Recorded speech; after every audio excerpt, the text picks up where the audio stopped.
Luke 14. One Sabbath, when he went to dine at the house of a ruler of the Pharisees, they were watching him carefully. And behold, there was a man before him who had dropsy. And Jesus responded to the lawyers and Pharisees, saying, Is it lawful to heal on the Sabbath or not? But they remained silent. Then he took him and healed him and sent him away.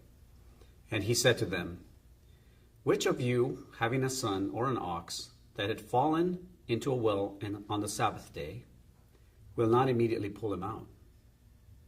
And they could not reply to these things. Now he told a parable to those who were invited, when he noticed how they chose the places of honor, saying to them, When you are invited by someone to a wedding feast, do not sit down in a place of honor, lest someone more distinguished than you be invited by him.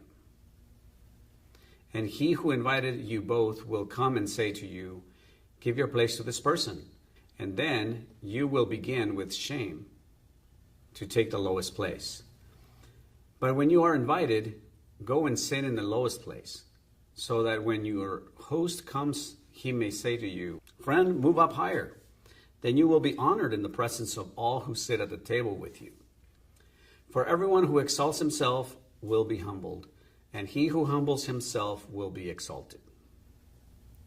He said also to the man who had invited him, When you give a dinner or a banquet, do not invite your friends or your brothers or your relatives or rich neighbors, lest they also invite you in return and you be repaid. But when you give a feast, invite the poor, the crippled, the lame, the blind, and you will be blessed, because they cannot repay you. For you will be repaid at the resurrection of the just. When one of those who reclined at table with him heard these things, he said to him, Blessed is everyone who will eat bread in the kingdom of God. But he said to him, A man once gave a great banquet and invited many.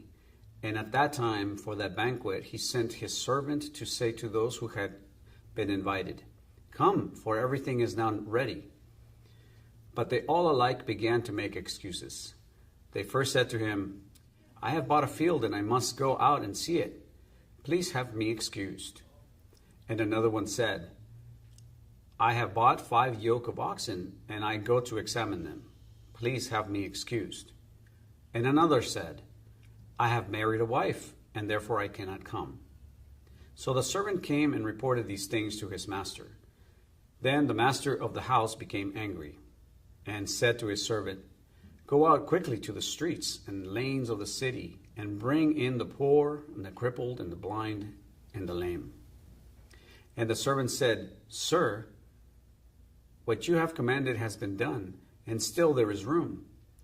And the master said to the servant, Go out to the highways and hedges and compel people to come in, that my house may be filled. For I tell you, none of those men who were invited shall taste my banquet. Now great crowds accompanied him, and he turned and said to them, If anyone comes to me and does not hate his own father and mother and wife and children and brothers and sisters, yes, and even his own life, he cannot be my disciple. Whoever does not bear his own cross and come after me cannot be my disciple. For which of you, desiring to build a tower, does not first sit down and count the cost, whether he has enough to complete it?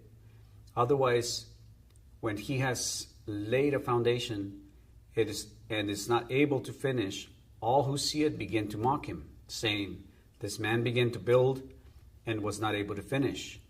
Or what king, going out to encounter another king in war, will not sit down first and deliberate whether he is able with 10,000 to meet him, or come against him with 20,000?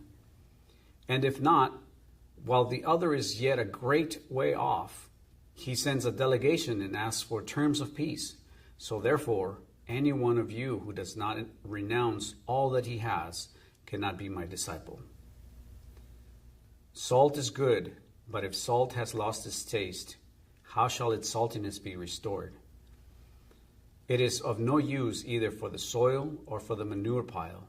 It is thrown away. He who has ears to hear, let him hear.